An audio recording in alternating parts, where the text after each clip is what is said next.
Welcome to Podadelphia. My name is Dave Diorio. You can find me on Twitter at @fat_lobster. And I'm joined by a fashionista who was at the Met Gala. What's up, Sarah? Nothing much. I'm just happy to be adored by my adoring public who likes my fashion choices and the necklace that nearly made me late for the show tonight. But like the Met Gala, I like to have provocative things written on the back of dresses that institute policy change. Nice. And if you'd like to hear about the policies I advocate, you can find me on Twitter at Sarah Siders. You can find the show at Podadelphia. If you want to hear me talk exclusively about hockey, you can find me 2-3 times a week at Locked On Flyers. Awesome. So I was going to ask if you were to have a Philadelphia sports message written across your dress, like a la AOC's "Tax the Rich," what would your dress message be? No Eagles chance at non-Eagles games. Okay. It could be pithier, but I mean, if I had to do one thing across all of Philadelphia sports that could fit on the train or a bustle of a dress, or the skirt or whatever, I'm gonna just choose no Eagles chance at non-Eagles games. We can make that pithier. Dave, if you were to wear something on your tie or vest or cummerbund or dress, I mean, you do, dude. Yeah, I wish I thought about this question before I asked it. Well, now you know how I feel. Every one of your funny little introductions I go into blind, but I mean, you just roll with the punches. Yeah, Tim chimed in here and said develop pitchers. That wouldn't be a bad one. That's a good one. It's quick. Or develop a farm team. I mean, if we're talking specifically Phillies, like how about have a plan? Have a plan. I know the Flyers have one currently. The Sixers definitely had one. Yeah. I think we're going to spend the show talking about whether the Eagles have one, and clearly the Phillies do not. Yeah, what if it just said shoot the three? Shoot the three. Shut up, Ben. Wait, there were Kardashians there. I bet you, Kim or Chloe or whoever he dated, had a shut up Ben. Well, Kim Kardashian who had the black, like just the all black, yes, like Dementor looking. Very Dementor. Yeah, very Dementor looking. That you could wear, in moratorium of the Phillies season this year. But I don't want to go there. Do we have to go there? We don't have to go there, right? Nah, we're good. We're good. No, because we own a first place football team after week 1, and we have to start there, obviously, right? Well, I think so. Go on. Most fun watching a football game since Double Doink.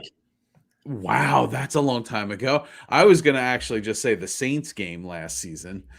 Although that game did still have like a specter of blah. I spent all last season pissed off. It's of who's our quarterback, what's happening with what's going to be the next step.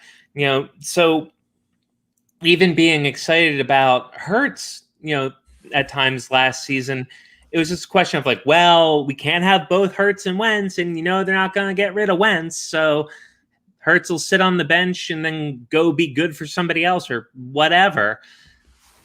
I don't know. This Eagles game was a lot of fun, and we've talked about it on the show, just how there are no expectations for the season, and how I was planning just to roll with the punches and enjoy whatever came. Oh man, that was a great way to go into the start of a football season and football Sunday, where the Eagles. Would you say, is it fair to say the Eagles rolled them? I'd say the Eagles rolled Atlanta. I mean, when you're a 3.5 point road dog and you win by 22 points, what was the final of that game? 29-6. Oh, that's right. They did get more points. They did get more, yeah. Yeah. I mean, they rolled them. I mean, they poured it on a bad team that wasn't ready for what we brought to the table. It's like a feel good story. The no expectations part plays such a huge aspect of why the game was enjoyable, because if they lost that game, you would just be like, yeah, oh well. I mean, I knew they weren't going to be great. We had an opportunity in the first quarter of the season. This was the worst team that we were going to play. So you kind of missed an opportunity there to potentially, get something on the board. Because the schedule is really tough at the beginning. So yeah, if they lost, you would be like, yeah, well, I knew it was going to be a rough season. Yeah, I think it would have depended on how they lost. Were you afraid at points in the game we were going to blow the lead? I mean, I was happy with the way the game started, especially that first touchdown to Devontae Smith. All right, here's a challenge to people watching, people listening. The first time I say Devontae Smith Pelly instead of Devontae Smith, call me out and I'll send you something. I'll send you a Podadelphia sticker. I'll send you a Podadelphia sticker. Devontae Smith Pelly is a hockey player. Oh, okay. Yeah, I think he's out of the league right now, but he was a couple different teams, won the Stanley Cup with the Capitals. I think he won it recently. And ever since we drafted Devontae Smith, I'm like, that'll be an easy name to remember. It's like Devontae Smith Pelly. They're sexy stickers too. I mean, they are sexy stickers. They I put one on my car. I don't even have one on my car yet. So if you catch me making that blunder, hit us up on Facebook, hit us up on YouTube, hit us up on Twitter, and we will send you a Podadelphia sticker. But back to the impromptu promotion that I cleared with absolutely nobody. That first touchdown, that was just so fun and exciting and just simple, well-executed football. It's you forget the pure joy of like, hey, there are running lanes open. Let's use them. It was just so much fun to watch that game. Yeah. So I mean, early in the game, Devontae Smith gets his first touchdown of his career. Later in the game, Gainwell gets his first touchdown of his career. Rager got a touchdown during the game. Goddard got one, right? So those are the four. I don't know if Goddard got one. Did he not get one? Well, but anyway, I don't recall. It was certainly all like it was a young core of players that were all in the mix. It wasn't like Ertz, and whatever else, so I mean that made it exciting too. You're like, yes, we got my new players. They're contributing and they're like doing shit, and it's not like JJ Arcega-Whiteside and every other bust that we've drafted with whatever high hopes or whatever, like disappointment at the draft because you didn't take the obvious choice. See, sometimes when you take the obvious choice, the obvious thing happens and they're good. Yeah. I think about that a lot with the Nolan Patrick draft. It's like, well, why didn't the Flyers take this? Why didn't the Flyers take that? Well, you could do that, but you end up screwing yourself over if the common wisdom is correct. So when you try to overthink things like the Eagles and how we have done in the past, you're just setting yourself up. I don't know if you're setting yourself up to fail, but you're setting yourself up for criticism. Okay, so before we get like Rotten Tomatoes thrown at us, the score of the Eagles game was 32-6, and yes, I did name all of the players that got touchdowns. So Gainwell, Rager, Goddard, Goddard, Rager, Gainwell, and Smith all got touchdowns. So we got. What did you think of? So do we rename 4th and Doug to 4th and Nick? Are we at that point yet? Well, I think Nick has to do more to wrestle the title from Doug. Okay. I mean, it's just a 4th down attempt. No, we can still be 4th and Doug. Why can't it be like, in memoriam? The Holy memorial. shit! Gene just joined the show. Hi. Hi. What's up, little guy? I'm Did we here. wake you up? No. Oh, you look like you just got up from a nap. But you look great, though. You always Oh, look thank great. Yeah, it's nice, Gene. We were just Get all dialed up for the show, don't you? we were just talking. Is Nick Sirianni's 4th down? What did you think of Nick Sirianni's 4th down attempts? I thought, I'm trying to think. There was one, I think, was it in the second quarter or third quarter when the game was still sort of in the balance, that I thought we were winning. We were winning. Yeah, but it was close. And I didn't like the idea of not getting points there. I think we ended up getting stuffed on the play, and turned the ball over on downs. I didn't like, I've become more of a traditionalist as far as 4th downs are concerned, I guess, after watching Doug Peterson the last year and a half. I think that it's no longer novel to go for it as aggressively on 4th down. So sometimes now being a little bit more conservative and sort of traditional way of handling 4th downs. There was a reason why it was the standard for as long as it was, because it just made sense to play field position game, especially when you've got a young quarterback.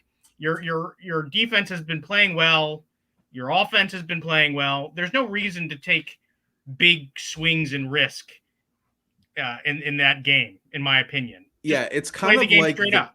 It's kind of like the coach version of take what the defense gives you.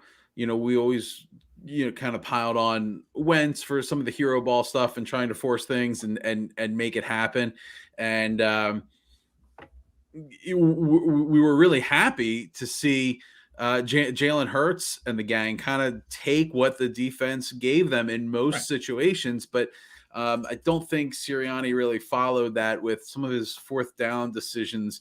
I think it was like a 37-yard field goal that he passed up that could have extended the lead and put some points on the board there. So I was kind of bummed that he was aggressive. I get it. You want to show that like you have confidence in the offense, and maybe there's some subtextual things going on there. But just from a fan standpoint, it's like, well, please give me the 3. Any trip that you get points is a good one.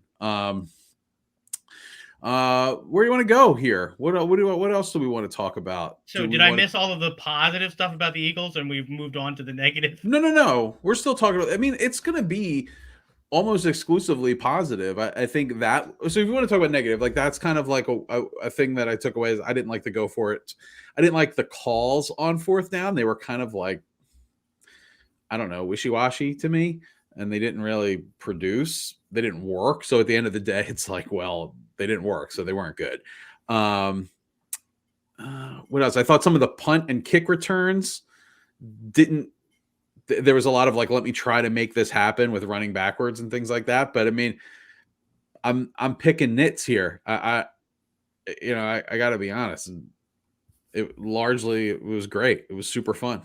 You played a bad team and you did what you were supposed to do. I don't know.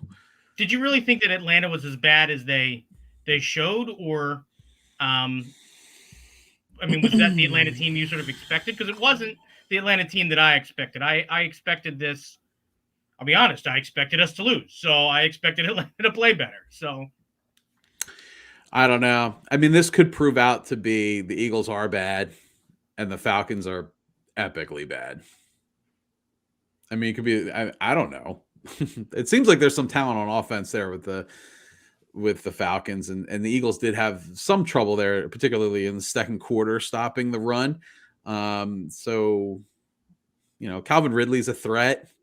Cordarrelle Patterson seemed like he was a threat out of the backfield, and they just decided to sort of completely abandon the run altogether in the second half. Yeah, Pitts could get it going. The interior offensive line of the Falcons is really in trouble, which is kind of matching up to a strength on the Eagles. So I don't know. We got to see a couple more weeks to really prove this out and to say, the Eagles are better than we thought they were, and the Falcons are worse than we thought they were, or, vice versa, or whatever. But I don't know. We say it a lot where that you only play the team in front of you, And whether the Falcons are good or bad, the Eagles still did the job they were supposed to do. They rolled them up. They kicked a little ass on Sunday. So whether the Falcons are good or bad, the Eagles still did their job. Now, not knowing how good we consider the Falcons to be, it means we have to wait until probably this weekend, probably until like maybe even week 4 or 5, of the Eagles season to really get a sense of the team. But that's just the NFL with no preseason games, really. But so I'm not willing to chalk anything up to the fact that the Falcons aren't going to be a good team this year, if that really is the case, especially because how new this Eagles squad was. You have to give it up to Sirianni for having them ready to go with a new coaching staff, a lot of new personnel, Hurts entering the season as the starting quarterback as opposed to the backup who takes over the job, but not really like he did last year. So there's just so much positive to take out of that first game. And yeah, it could be a bit of fool's gold, but there's no way to really tell right now, I think. I think the takeaway is that they crushed them. Yeah. The defense absolutely stymied them. They got through their scripted plays that all worked out great on that first drive and resulted in a field goal. But after that, it was they couldn't do anything with the ball, and the Eagles moved the ball well. They just crushed them. So it's not like we got it was a competitive game between two bad teams. Nah, it was pretty much the game was pretty much over before the second half. Yeah, it's just so they just won. I mean, like we talk about, like you play the team in front of you. So a lot of good teams played a lot of bad teams in week 1, and they won. So it's we'll see. Bring on the Niners, right? Mm-hmm. So maybe you guys already talked about this, but what was your takeaway from seeing the first action as the with the offense sort of geared towards Jalen Hurts? A lot of people said last year some of his struggles were because it was set up for Wentz. Or like it was built in a different way. To a certain degree, you also, this is a whole different. When Sirianni came in, there was no mindset of Wentz. Peterson had been running an offense for Wentz for a long time, and I don't know that Peterson ever bought into having Hurts on the team at all. I don't know if that was something that he really sort of bought into. It always felt to me that he was not. Maybe he looked at him as like a gadget player, but Wentz was his guy. And I think ultimately that decision was part of what cost him his job. I think he just backed Wentz for a lot longer than he probably should have. And, maybe the Eagles, because of the way the division lined up, if they make that move earlier, things play out differently last year. But a whole new set of circumstances, new quarterback, effectively a rookie quarterback. Were you impressed by some of the intangibles that you saw with Jalen Hurts? I sort of knew that he had some of the physical gifts that we saw. We knew that he could use his legs, but he didn't lean on his legs. You know what I mean? He did sort of make his progressions and stuff like that, in my opinion.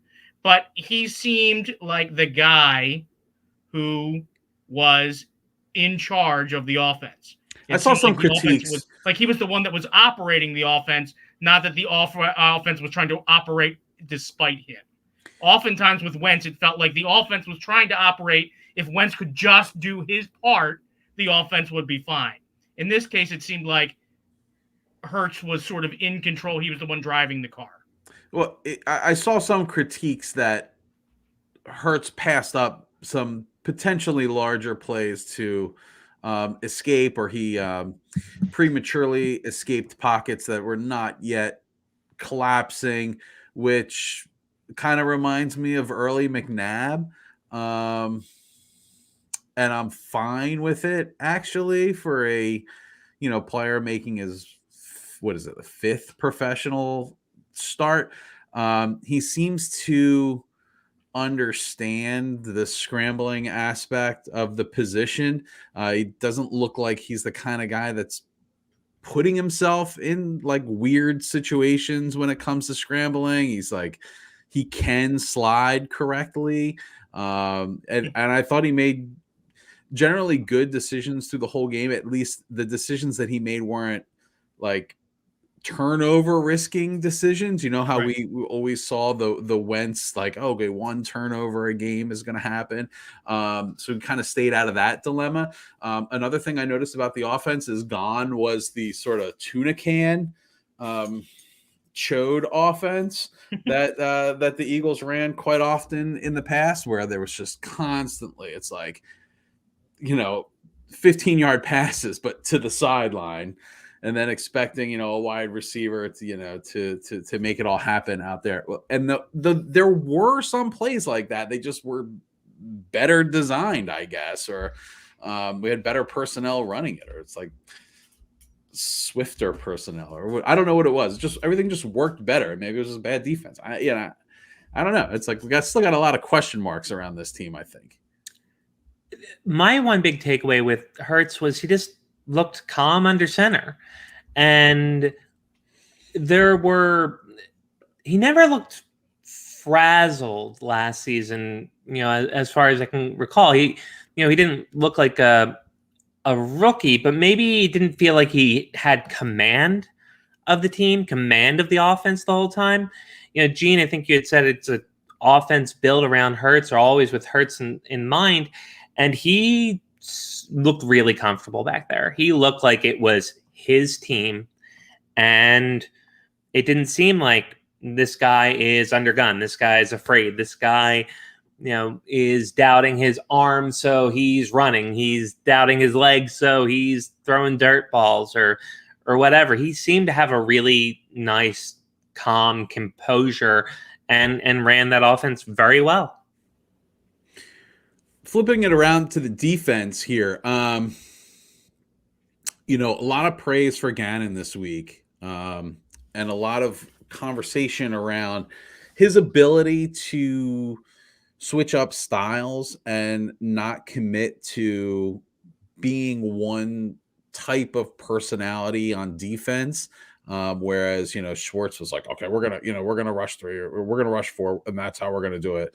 We're going to do like one high safety, and then it won't be until they get burned a billion times in the game before he finally relents and switches up his style. And the Gannon philosophy is going to be that there is no Gannon philosophy, and it's going to be, just mixing it up, and you never know what you're going to get. And I think sometimes that's going to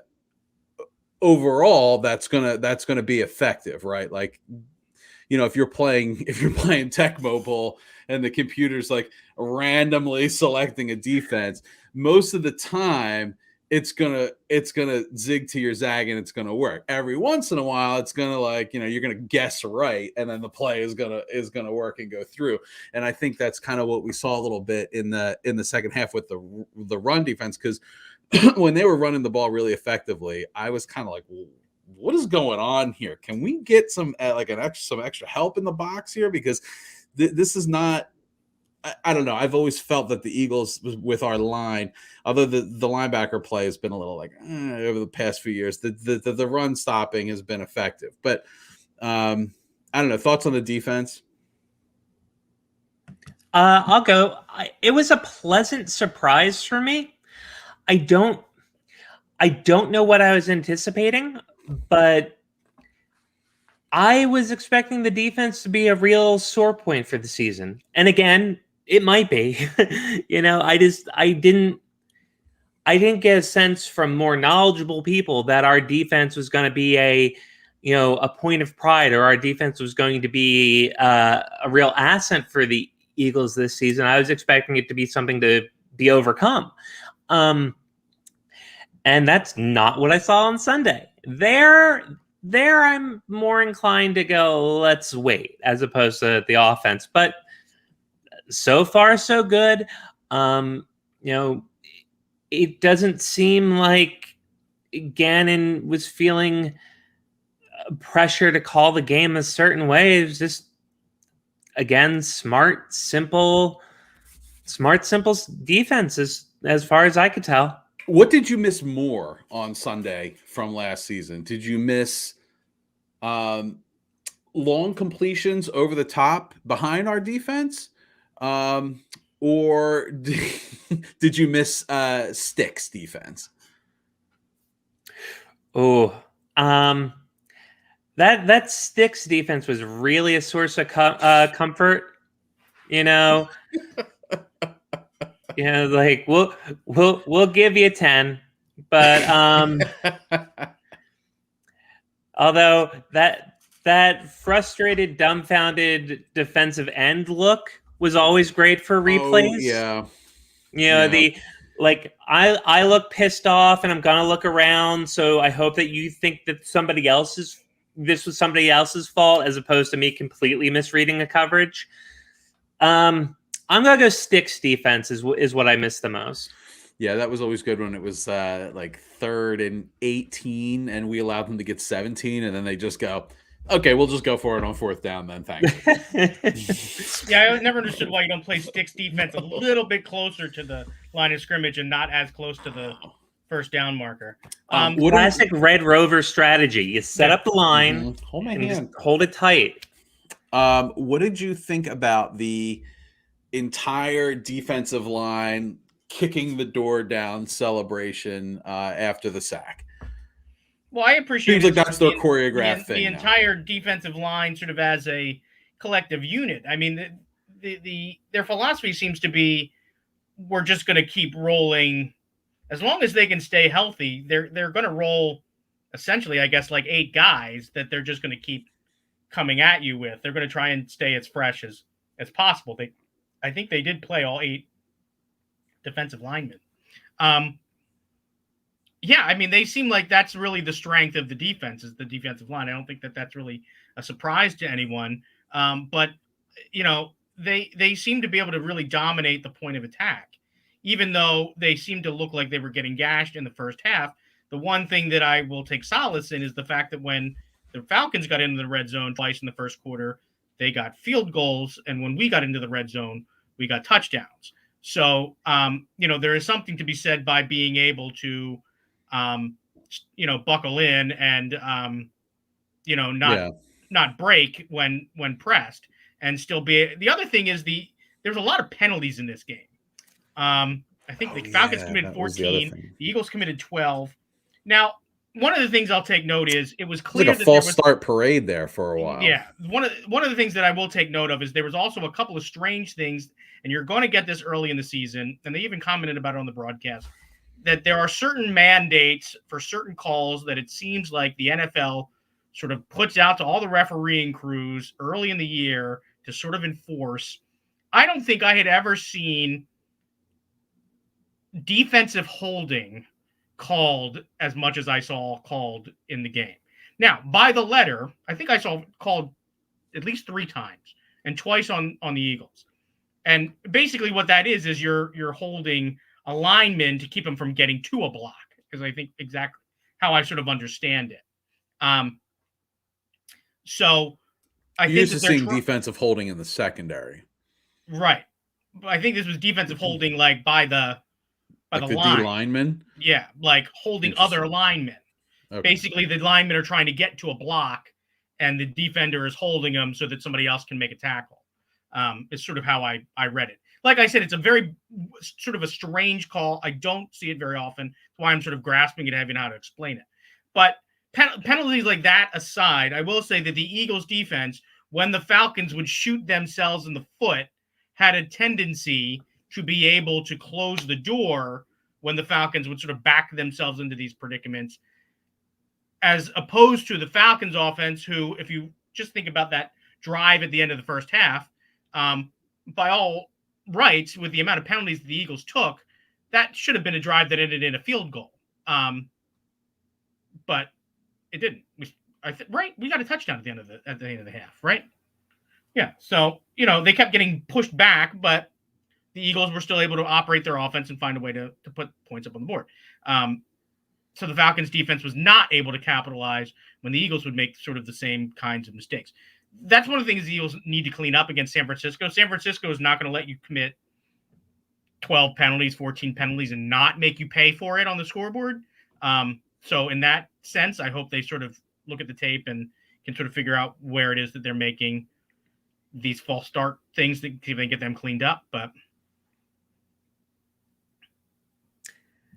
I see Dave's lips moving, but I think he's sorry. on Hey, mute. were you surprised at the usage of Gainwell versus Sanders in this game? And I only really call that out because Miles Sanders is on my son's fantasy team, and he was pulling his hair out every time Gainwell got the ball.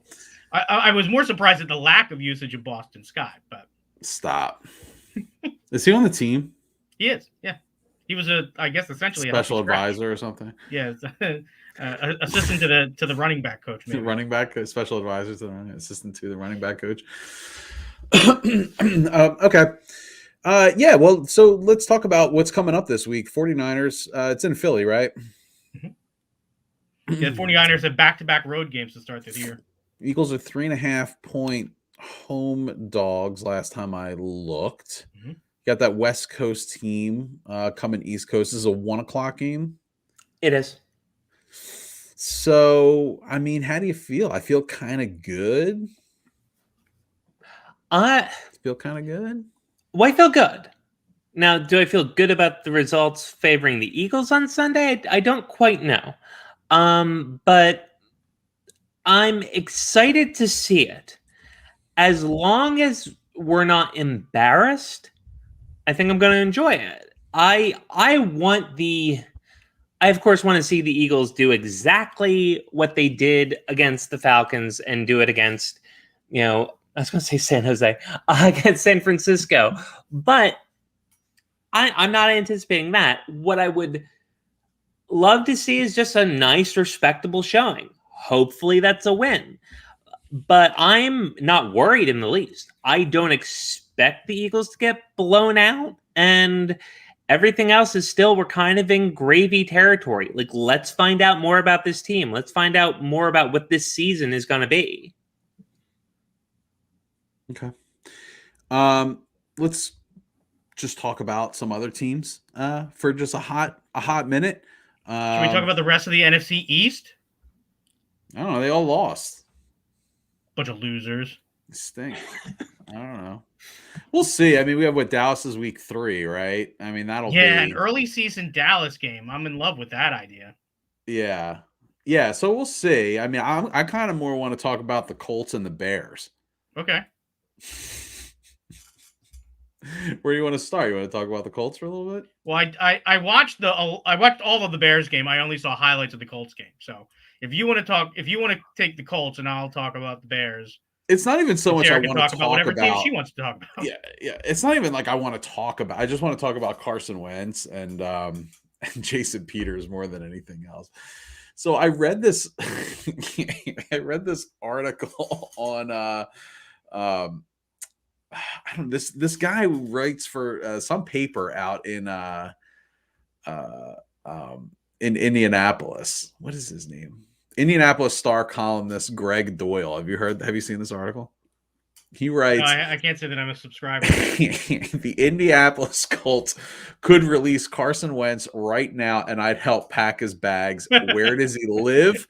Because he'll need a ride to the airport. Yeah. Real quick, I love hearing that out of nice Indiana. Everyone's like, well, Carson's going to go somewhere nice and in the Midwest with, what was that euphemism he used? Like a part of the country that shares our values or whatever COVID-ridden nonsense he was spouting. Yeah. But it's just like one bad week and a whole lot of anti-vaxxer stuff. And even the Colts are ready to get rid of him. Yeah, so he goes on to write. This was so there's like a couple of players on the team, like Wentz, Kelly, and Pascal to be specific. Anyway, he goes, for whatever reason, these guys have decided to ignore every credible bit of scientific evidence to listen to crackpots or despots or whatever voice is trying to tell them. You know better than every credible epidemiologist in the country. Hell, do these guys even know what an epidemiologist is?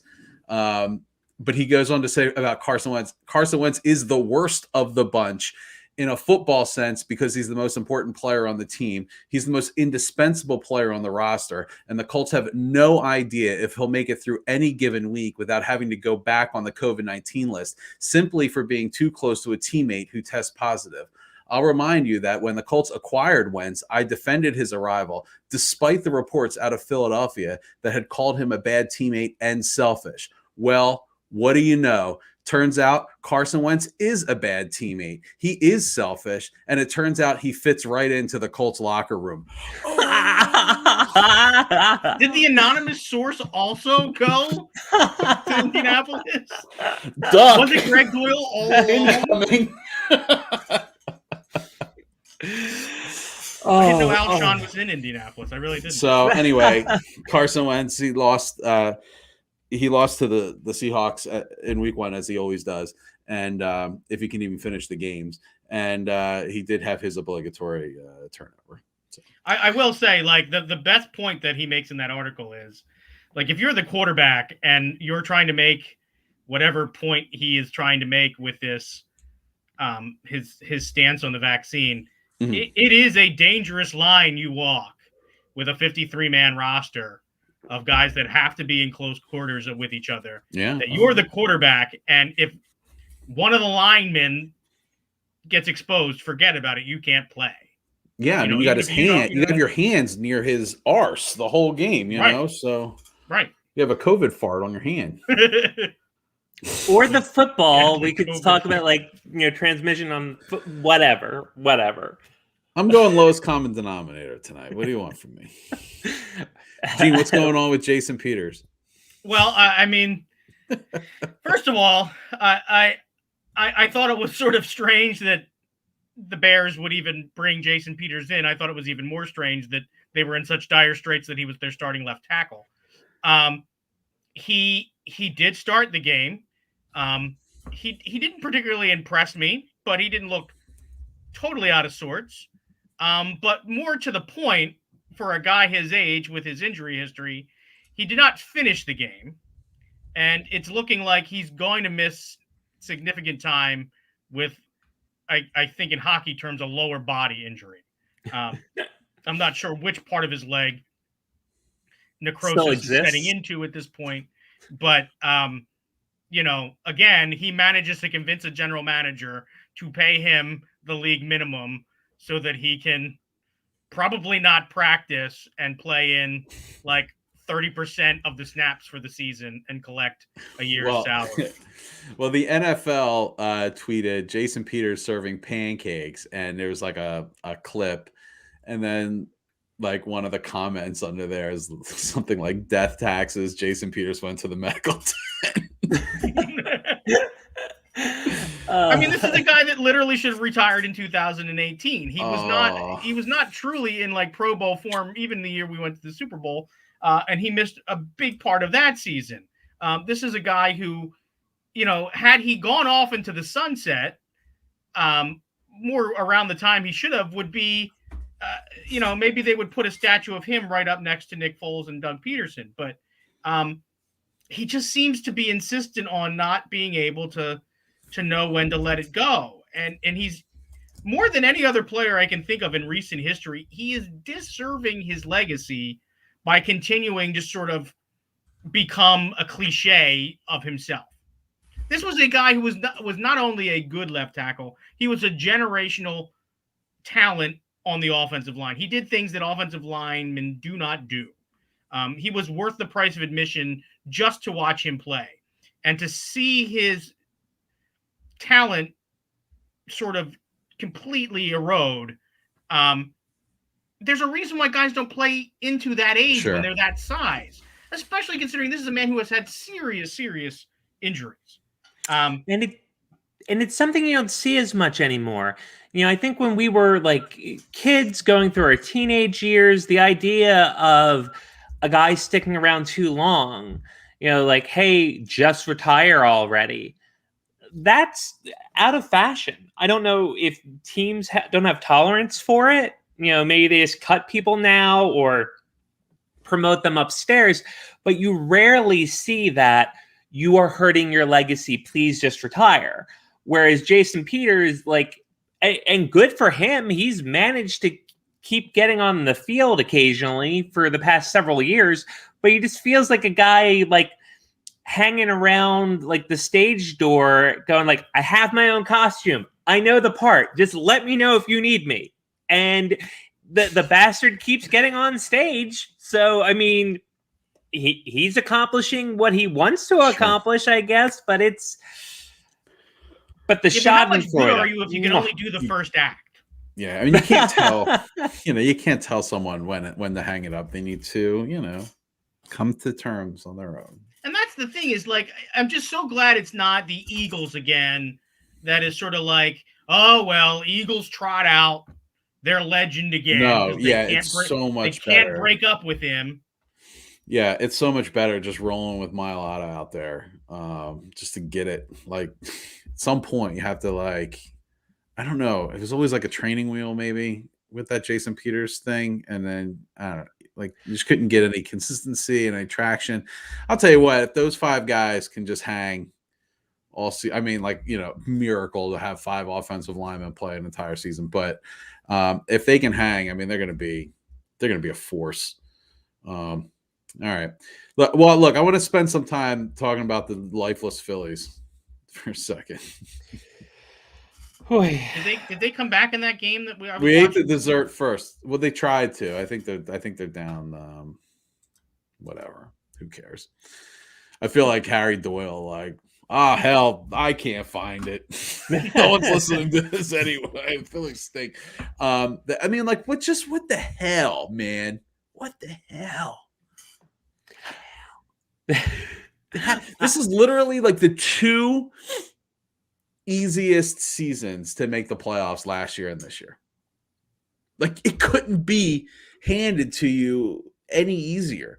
I mean, like, last year everybody made the damn playoffs except the Phillies, and this year, served up on a silver platter. And they just can't beat the bad teams. And it's so not so great against the good ones either lately. Yeah, that's true too. But yeah, it is really frustrating to lose 3 out of 4 against the Rockies, who had 18 damn road wins all season long coming into Philly. What the hell? I don't get it. I just don't get it. 30 blown saves. 30. Think about the only thing that's more frustrating is the fact that, like, we told you. Like, last season told you. You knew exactly what did you in last year. You knew it. No, like, you knew it think was the about back that, end of your bullpen. Like, and you didn't do what you needed to do to fix it. Like, what does 30 blown saves? 30. Well, if you have half of them, I just can't. 15 wins. Because in 2008 it was 0, right? I don't know if it was 0 blown saves. You had a closer that was able to secure 48 of them for sure. I don't even understand how this fan base, like, if you're a diehard Phillies fan, like, you need therapy with 30 blown saves. Anyway, well, the silver lining is that the Phillies today have released Vince Velasquez. And what is this? Like, 6 years of twisting in the wind with him is now finally over. So where do you predict he lands? Do you think that this is the last we've heard of? Well, I think Vinny. I think he definitely makes the Wall of Fame. So I mean, he'll be there at some time. He does sort of define an era. That was in my notes. What percent chance do you think it is that Vince Velasquez makes the Wall of Fame? Well, I mean, he is going to play. I mean, he's going to play somewhere. There is a team out there that thinks they can fix him. And I mean, depends how long a contract they give him, and how attached they are to him. They'll take a flyer on him. He'll do a Pavetta. And there's going to be a period of time Yes, Tim, the end of the Vince Velasquez experience, and it really was. I mean, that's like a great way to describe it, the Vince Velasquez experience, because what was that game? He had like 18 strikeouts, something wild like that. Do you remember the exact numbers? Like 17 strikeouts, and so there was like this seed planted that you found something. Like you found this diamond in the rough. And it was like Vince Velasquez is like,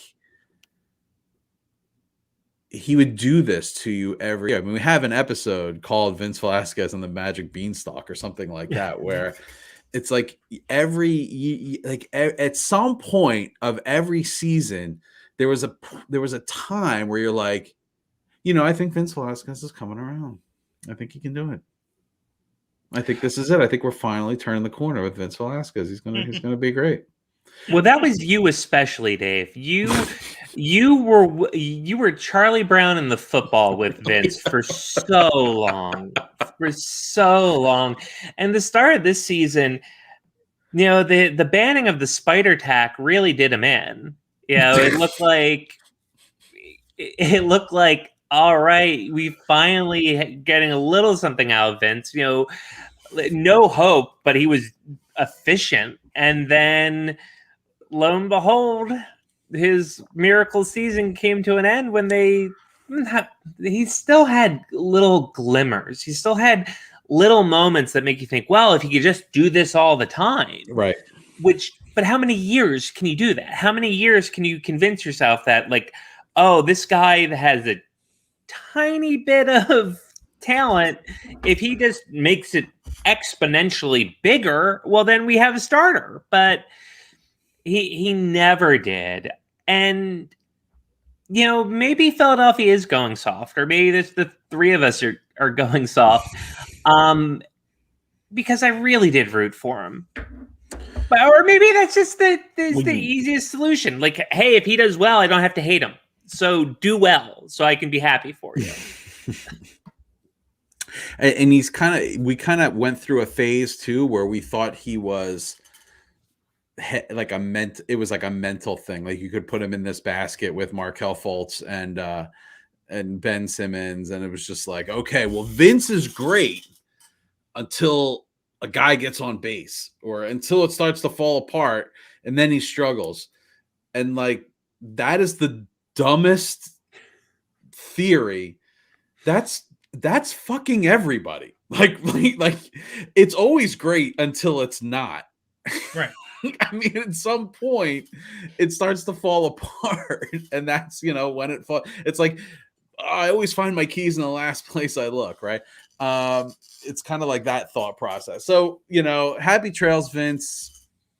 Best of luck to you. I'm sure you'll catch on somewhere and start to like do your magic act on another fan base. But I'll tell you this: the first time the Phillies lineup sees Vince Velasquez, he will mow them down. Well, that's going to be the nightmares when we face Vince Velasquez, right? Because he will be unhittable that night. Oh God, he's going to the Marlins, isn't he? He's going to go to the Marlins, particularly if it's he in does September. Sort of have that Marlins makeup. You know what I mean? Like he sort of got that right attitude. I'm really vibing for the nice weather against the Marlins to end the season. What, sweeping the Marlins to end the season to finish one game out of the playoffs? We'll be further than that. I'll tell you what, like I don't even because I know it's the wild card is still like a thing that's in play, but I guess it's nice to make the playoffs, but like to play a 1-game playoff in LA, this is going to be it would be an absolute nightmare. Is that pretty much guaranteed that it's going to be the Dodgers that'll be that other wild card team? Yeah, I think they have like a 13-game lead over the second place wild card team. Oh, I didn't know if they were totally out of the. No, I mean, or it would be the Giants. Yeah. I mean, like that's still. They're both going to finish with 100 wins. Oh yeah, they're good. Which is pretty crazy to have a division. And then if you want to talk about like the Gabe Kapler aspect of I don't know if we want to get into that, or we want to wait till like postseason baseball starts. We get to talk about Gabe Kapler. And I say wait till postseason because we're running along here. Yeah, and I haven't watched much of the Giants this season. I really haven't. So I don't know you if watched a lot of Gabe Kapler, so you have a real good sense about what they play like. A lot of index cards and coconut oil. Hey, Gene. Yeah. Do you know where I keep the coconut oil? In the penalty box. All right. Well, thankfully, we don't keep the cameras on the penalty box. So, Dave, you do whatever you need to do. I'm going to pivot to Gene. Gene, who is in your penalty box this evening? I'll be right back. Okay. So, he really left. I'm here. He has needs. So, this is a week late, but I don't know if I had formulated last week how I felt about this particular issue. But did you guys happen to see at the end of the Notre Dame Florida State game, the interview that is the head coach Brian Kelly in Notre Dame? Any Notre Dame fans in the room? Anybody? Yes, I believe that's his name. And no, I don't watch college football. But at the end of the game, Notre Dame won this game, by the way. At the end of the game, he was giving an interview on the field. And the sideline reporter asked him the question, like something basically like, you were able to hold off Florida State's ferocious comeback. How do you feel about your team? Now, you would expect him to say something pretty canned, like, they were a really good team, but I'm proud of my guys for bending but not breaking, something like that. Instead, he says, well, I really like execution, or I like when we execute, but I feel like I really like execution, but I feel like I should execute my whole team. And I'm paraphrasing a little bit, but basically and the sideline, reporter was taken aback because he basically said he wants to take the Notre Dame football out behind the shed and end their misery after a win. Mind you, this is after a win. It's not like they were upended by like almost taken to the to the line by like a Division III team. This was a well-respected program in Florida State. This is not some no-name university from God knows where. They have fans, and you were on the road.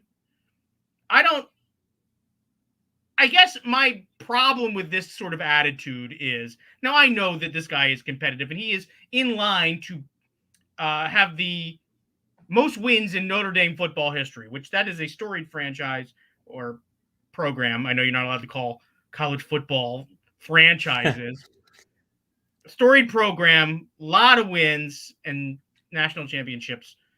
But really, I don't think that the attitude, if you want to inspire, especially if you're a Catholic university, you want to inspire your troops and inspire your players, is to sort of infer after wins, you'd prefer to take them out back and put them out of their misery. I feel like there's a better way to communicate what you're really feeling. I heard some people sort of say, well, you can't expect coaches to be articulate after an emotional game like that. Really? We can't expect coaches who are paid real serious money and have to manage the careers and the amount of things that they managed over the course of a game to not be able to say dumb shit after the game is over. I don't buy it. I've seen a lot of coaches talk after games. Yes, I've seen them say some dumb shit, but more times than not, they do not want their entire team to be shot. So I feel like he needs a couple of minutes, refocus, come out with a better plan, keep that sort of nonsense for the locker room. Or honestly, how about after a win, we not want to kill our players? How about that? All right. So Brian Kelly is going to get those couple minutes because he is getting 2 decades of the rosary.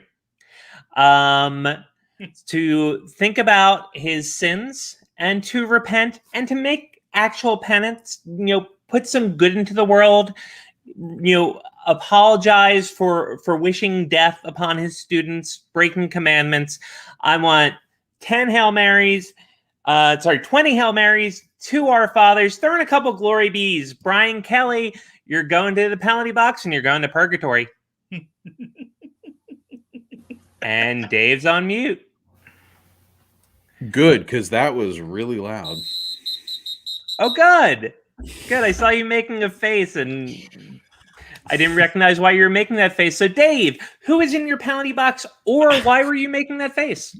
I made the face because the whistle was too loud. Yeah, I know. It was just a segue. Oh, okay. Sorry. Okay, so I am putting Disney Twitter in the penalty box. Let me tell you the story. Ooh, this is specific. Go on. This one.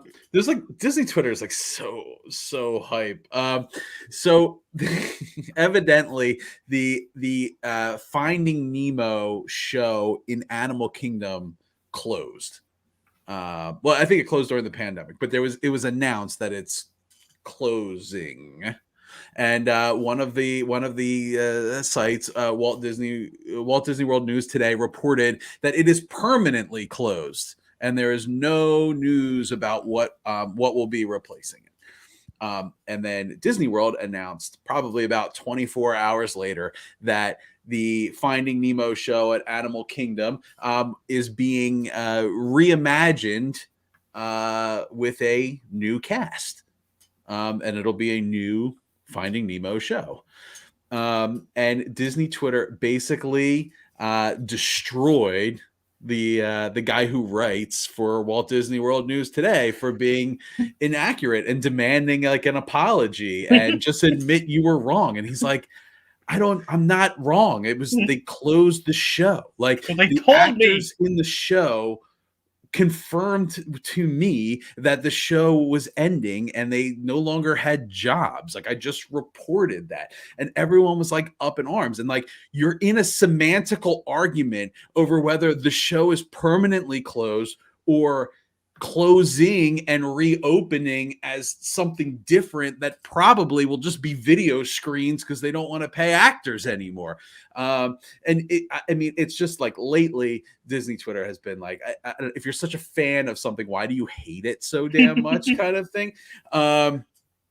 So, I mean, like, I honestly, it's just like the argument between closing and reopening is something different. Is like, how can you even bother with that discussion?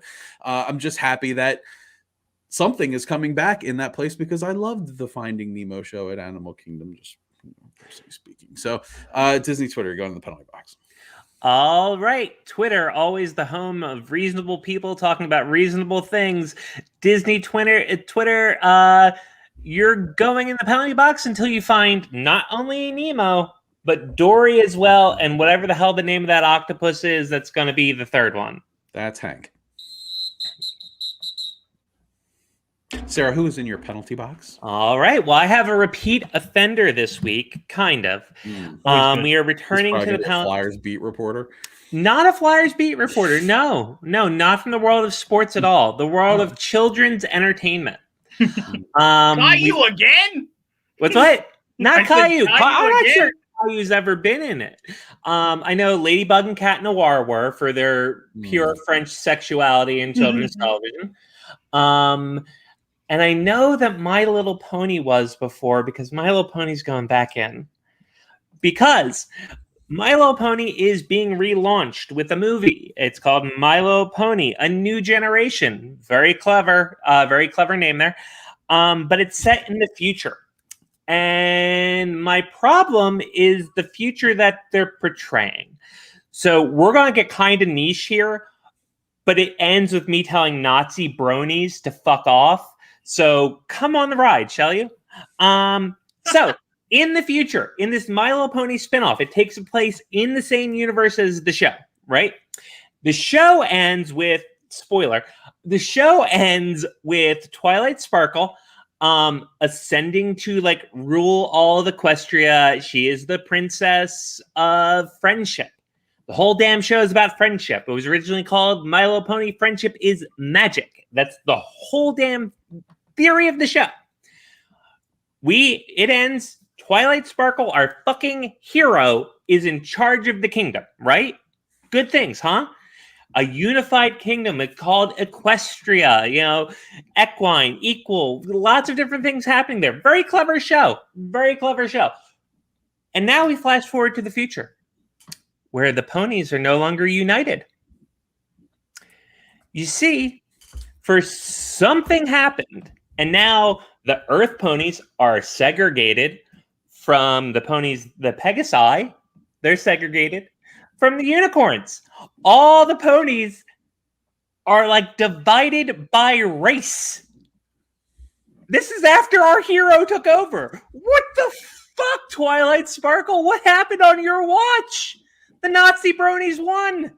So now it's a heartwarming story of like trying to reunite their society that fell apart.